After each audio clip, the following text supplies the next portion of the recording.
ओम साई राम। मैं अनुभूति आप सभी लोगों का हार्दिक अभिनंदन करती हूँ साई अनुभूति चैनल में। और अनुभवों की श्रृंखला से एक बार फिर से बहुत प्यारा और अनोखा सा अनुभव लेकर आप सभी लोगों के समक्ष उपस्थित हुई। उससे पहले चलिए मोहिनी बाबा के दर्शन कीजिए और बाबा का जयकारा लगाते हैं। अनंत कोटि ब्रह्मांड नायक राजाधिराज योगी राज परम ब्रह्म श्री सच्चिदानंद सद्गुरु साईनाथ महाराज की जय। ओम साई राम। साथियों, आज जो अनुभव मैं आपको बताने जा रही हूँ वो है रजनी जी का, जो कि झज्जर से हैं। रजनी जी का जब भी आप अनुभव सुनेंगे तो आप यकीन मानेंगे, आप ये कह उठेंगे कि वाकई बाबा बातें करते हैं और बाबा हर प्रश्न का जो भी हम बाबा से पूछते हैं, यदि सच्ची लगन है तो बाबा उसका जवाब देते हैं। चलिए शुरू करते हैं प्यारा सा अनुभव। आप लोगों को याद होगा कुछ टाइम पहले अनिल जी ने कहा था कि साई सचरित का जो पहला चैप्टर है वो आप लोग पढ़िए, और वो जो टाइमिंग बताई थी वो मॉर्निंग में 10 बजे से करने की कही थी। मतलब 10 बजे आप लोगों को साई सचरित का पहला चैप्टर पढ़ना है। अब क्योंकि बहुत सारे साई डिवोटीज़ हैं तो कुछ लोग थोड़ा बिजी रहते हैं, इसलिए वो उस वक्त लाइव में नहीं थी तो उन्हें ये इन्फॉर्मेशन नहीं मिल पाई। जब उन्होंने ग्रुप में ये मैसेज पढ़ा कि अनिल भैया ने किसी चैप्टर को पढ़ने की कहा है तो इनको बहुत बुरा लगा कि मैं नहीं पढ़ पाई। और इन्होंने कहा कि अनिल भैया ने कहा था तो लेकिन मैं पढ़ूंगी ज़रूर। मैंने बाद में मैसेज करके पूछा कि क्या मैं दोबारा पढ़ सकती हूँ, ये क्या अब हम पढ़ सकते हैं, लेकिन अनिल भैया की तरफ से ऐसी कोई इन्फॉर्मेशन नहीं थी कि हम वो चैप्टर अब पढ़ सकते हैं या नहीं पढ़ सकते। लेकिन फिर भी उनके मन में ये आया कि अनिल भैया ने कहा था और मैं चैप्टर नहीं पढ़ पाई क्योंकि मैं उस वक्त लाइव अटेंड नहीं कर पाई थी क्योंकि नेट का कुछ इश्यू चल रहा था। लेकिन फिर भी क्योंकि अनिल जी ने कहा है तो मैं उनके लिए, सिर्फ अनिल भैया के लिए मैं पूरा साई सचरित पढ़ूंगी। और इन्होंने संकल्प लिया कि मैं एक दिन में साई सचरित पढ़ूंगी। रजनी जी जो हैं वो झज्जर की रहने वाली हैं। थोड़ा सा इंटीरियर एरिया आ जाता है, गांव का एरिया है तो लाइट की प्रॉब्लम रहती है। इन्होंने जिस दिन बाबा का साई सचरित पढ़ने का संकल्प किया, यानी जिस दिन भैया ने बोला था उसके दूसरे दिन जब इन्होंने संकल्प किया कि मैं साई सचरित पढ़ूंगी तो ये मॉर्निंग में 3:30 बजे उठी।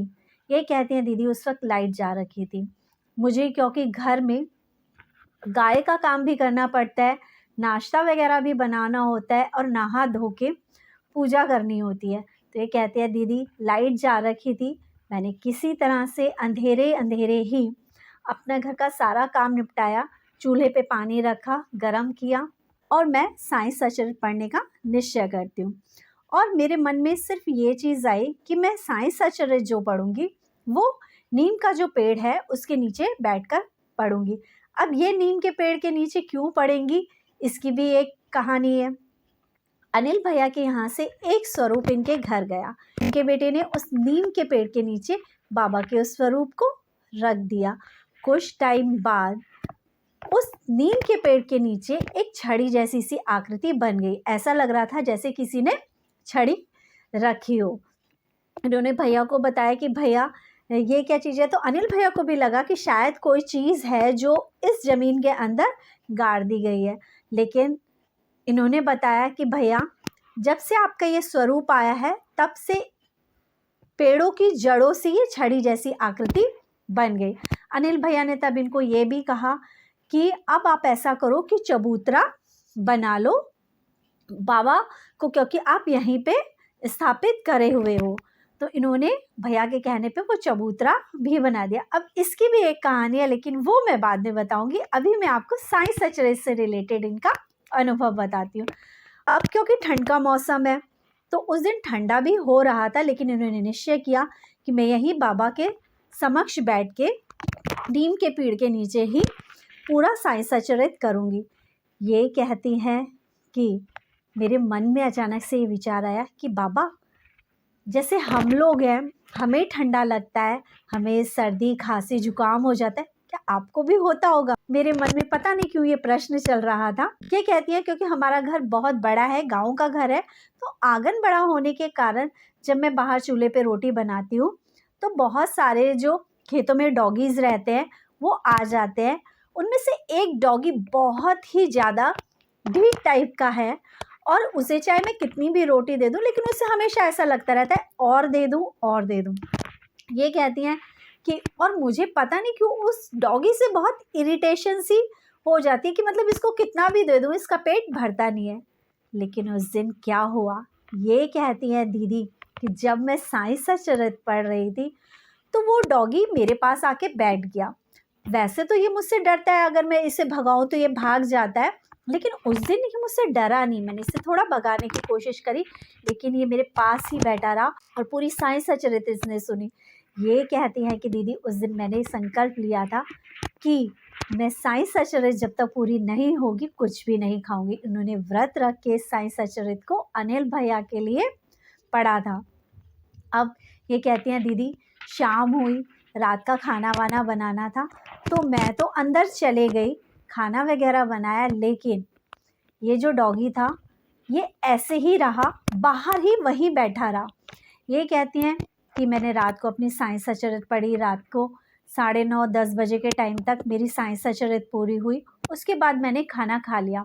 ये बताती हैं दीदी कि अचानक जब मैं साई सचरित बीच में पढ़ रही थी, जब मेरी साई सचरित आधी हुई तो अचानक से उस डॉगी को खांसी होने लगी, वो छींकने लगा। ये कहती है उस वक्त मुझे समझ में नहीं आया, लेकिन वो खांस रहा था, वो छींक रहा था।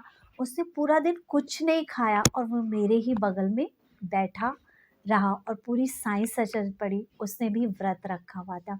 ये कहती है मॉर्निंग में जब मैं दूसरे दिन फिर नाश्ता बना रही थी तो मेरे हस्बैंड ने कहा स्पेशली कि इसको दूध में भिगो के रोटी दे, क्योंकि तूने तो शायद रात को खाना खा लिया था और इसने कुछ नहीं खाया, इसका व्रत है कल से।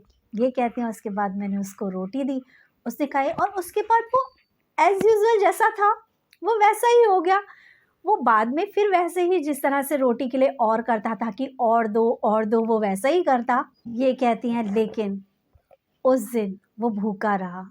मेरा बाबा से सवाल था कि बाबा क्या आपको सर्दी और खांसी होती है? उस दिन उस डॉगी को सर्दी और खांसी हुई। मैं उससे नफ़रत करती थी कि ये बार-बार आ जाता है और इसका पेट तो नहीं भरता, लेकिन मुझे उस पे अब प्यार आने लगा। क्यों? क्योंकि उसने मेरा साथ दिया, मेरे साईं के रूप में वो आया। क्योंकि साईं सचरित में भी कितनी जगह पे लिखा है ना, बाबा किसी भी रूप में दर्शन दे सकते हैं।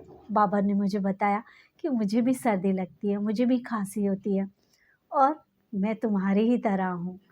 यदि अनन्य भाव से कोई भी बाबा की भक्ति करता है तो बाबा उसके सवालों का जवाब देने, उसकी परेशानियाँ दूर करने आते हैं। बस ये जो अनुभव है हमें यही बताता है कि यदि हम बाबा को सच्ची लगन से प्यार करते हैं तो बाबा किसी ना किसी रूप में हमें दर्शन देने आते हैं। ऐसे बहुत से डिवोटी के इस तरह के अनुभव हैं जो बताते हैं कि बाबा आए थे, बाबा से हमने कहा था बाबा हमें दर्शन देना, तो बाबा अचानक से आते हैं, दर्शन दे के चले जाते हैं। लेकिन हमें उस वक्त एहसास नहीं होता, लेकिन हमें बाद में एहसास होता है कि हमारे साईं आए थे, हमारे बाबा आए थे। और यहाँ पे मैं रजनी जी आपको सैल्यूट करती हूँ कि आप अनिल जी से जुड़ी और वाकई आप दिल से जुड़े हो। साईं सचरित में बताया गया है कि शिष्य जो होते हैं ना वो 3 प्रकार के होते हैं।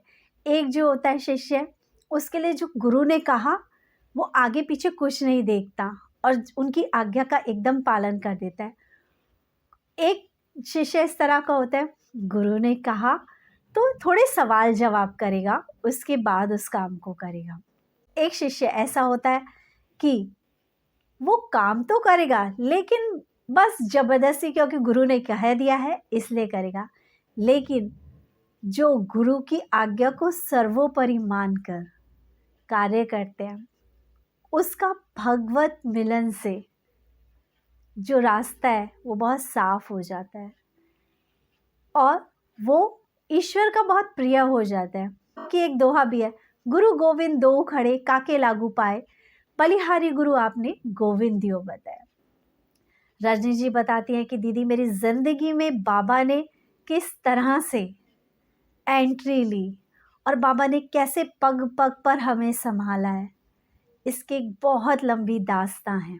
मैं टाइम टू टाइम आपको बताऊंगी, क्योंकि जिस दिन मैं आपको पूरी कहानी बताने बैठी उस दिन से रात और रात से दिन कब हो जाएगा आपको पता भी नहीं चलेगा।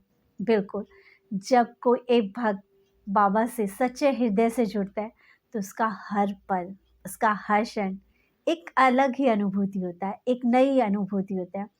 क्योंकि बाबा कदम कदम पे साथ देते हैं। बाबा कदम कदम पे एहसास दिलाते, मैं हूँ ना, मैं तेरा साथ हूँ, घबरा मत। इसलिए आप सभी लोगों से कहती हूँ, घबराइए मत, दुख के दिन हैं, कट जाएंगे, लेकिन इन दुख के दिनों में आपने उस दुख से कहना है कि ये मत कहो खुदा से मेरी मुश्किलें बड़ी हैं, ये मुश्किलों से कह दो मेरा खुदा बड़ा है, मेरा खुदा बड़ा है।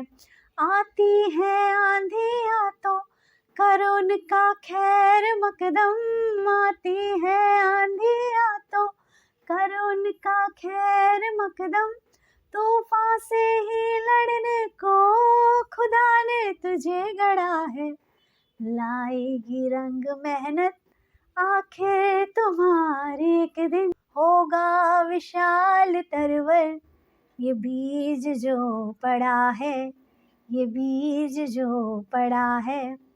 ये मत कहो खुदा से मेरी मुश्किलें बड़ी हैं, ये मुश्किलों से कह दो मेरा साईं बड़ा है, मेरा साईं बड़ा है।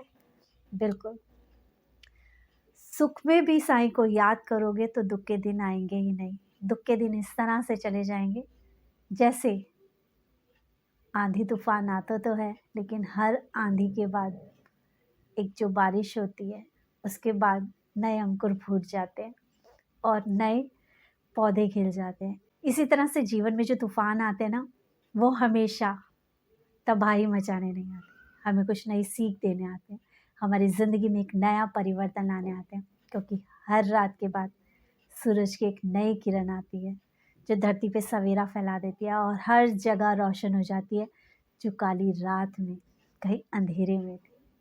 बस इसी के साथ चैनल को शेयर करिए, लाइक करिए, सब्सक्राइब करिए।